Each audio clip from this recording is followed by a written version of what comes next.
Fishing in troubled waters Masulipatnam.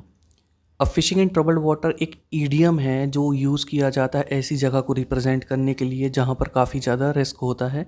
Risk का reason कुछ भी हो सकता है। तो मसूलीपट्टनम एक ऐसी जगह थी जहाँ पर काफ़ी ज़्यादा रिस्क हुआ करता था। ये जो टाउन है मसूलीपट्टनम का या फिर मछलीपट्टनम का, इसे एक फिश पोर्ट टाउन भी कहा जाता था। ये कहाँ पर था? ये था कृष्णा नदी के डेल्टा पर।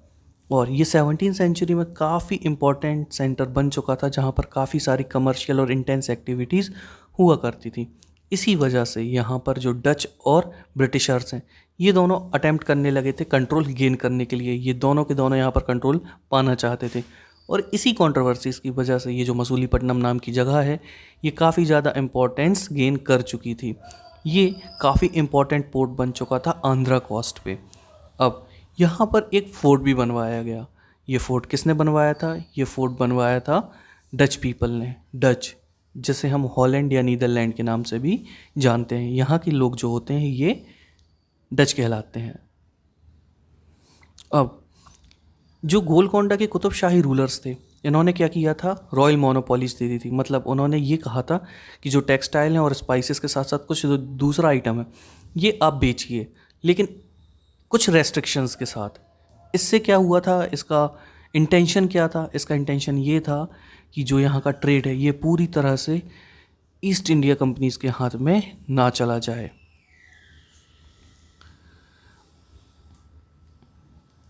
यहाँ पर काफ़ी कंपटीशन बढ़ चुका था। किन के बीच में बढ़ा था? जो वेरियस ट्रेडिंग ग्रुप थे।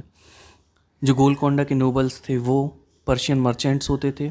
यहाँ पर तेलुगु कोमती चेट्टीज़ होते थे और यहाँ पर यूरोपियन ट्रेडर्स भी थे। अब आपको पता है यूरोपियन ट्रेडर में डच भी हो सकते हैं, इंग्लिश भी हो सकते हैं, फ्रांस के लोग या पुर्तगाल के लोग भी हो सकते हैं। इसी वजह से, इस कंपटीशन की वजह से जो ये सिटी थी ये काफ़ी पॉपुलस हो चुकी थी और ये काफ़ी प्रॉस्परस होती जा रही थी। अब as the Mughals began to extend their power to Golconda, their representative, the governor Mir Jumla, who was also a merchant, began to play off the Dutch and English against each other. जैसे जैसे Mughals की power बढ़ती चली गई, उन्होंने गोलकोंडा में अपनी power को बढ़ाना शुरू किया। जो यहाँ का गवर्नर था मीर जुमला, आपको पता है मैं पहले पिछले चैप्टर्स में भी बता चुका हूँ, गवर्नर को सूबेदार भी कहा जाता था और जो गवर्निंग एरिया होता था उसे सूबा कहते थे। खैर, जो मिस्टर मीर जुमला थे, इन्होंने भिड़ना शुरू कर दिया था। किसके साथ?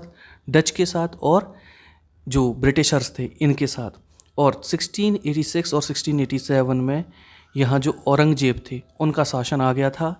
औरंगजेब ने गोलकोंडा को अनेक्स कर लिया था। गोलकोंडा का कंट्रोल औरंगजेब के पास चले जाने से प्रॉब्लम खड़ी हो गई थी यूरोपियंस के लिए और इसी की वजह से उन्हें कुछ नए अल्टरनेटिव्स की तरफ भी मूव करना पड़ा। उन्होंने एक नई पॉलिसी भी यहाँ पर फॉर्मुलेट की थी। क्या थी वो पॉलिसी?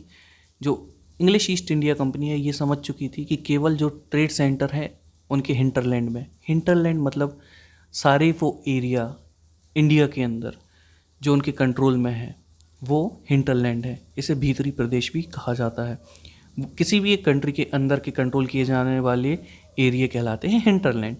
तो यहाँ पर उन्हें ये समझ में आ गया था कि केवल ट्रेड कनेक्शन सफिशिएंट नहीं है, इसी के साथ साथ उन्हें कुछ नए ट्रेड सेंटर बनाने पड़ेंगे जहाँ पर वो कॉम्बिनेशन लेकर आएंगे। किसका? पॉलिटिकल एक्टिविटीज़ का, एडमिनिस्ट्रेटिव एक्टिविटीज़ का और कमर्शियल रोल का। मतलब वो ट्रेड सेंटर में ट्रेड तो करेंगे ही, लेकिन वहाँ की जो पॉलिटिक्स है उसमें भी इन्वॉल्व होंगे, वहाँ का जो एडमिनिस्ट्रेशन है उसमें भी अपना कुछ रोल प्ले करेंगे और कॉमर्शियल एक्टिविटीज़ में भी शामिल होंगे। इसी वजह से जो कंपनी के ट्रेडर्स थे ये मूव कर गए थे कहाँ? बॉम्बे, कैलकाटा और मद्रास में। कैलकाटा प्रेजेंट डे कोलकाता है और मद्रास प्रेजेंट डे चेन्नई है। ऐसा होने की वजह से एक काफ़ी बड़ा लॉस हुआ। किसे हुआ? मसूलीपट्टनम को। ज़्यादा रेस्ट्रिक्शन इम्पोज कर देने की वजह से जो यहाँ के मर्चेंट्स थे वो चले गए, यहाँ की प्रॉस्पेरिटी ख़त्म हो गई और इसी के साथ साथ यहाँ जो मसूलीपट्टनम है वो डिक्लाइन हो गया और 18वीं सेंचुरी आते आते ये पूरी तरह से ख़त्म हो गया। और इवन टुडे आज भी ये एक डायलैपिडेटेड लिटिल टाउन है। मतलब एक ऐसी जगह जो त्याग दी गई हो, छोड़ दी गई हो और वहाँ कुछ भी ना बचा हो।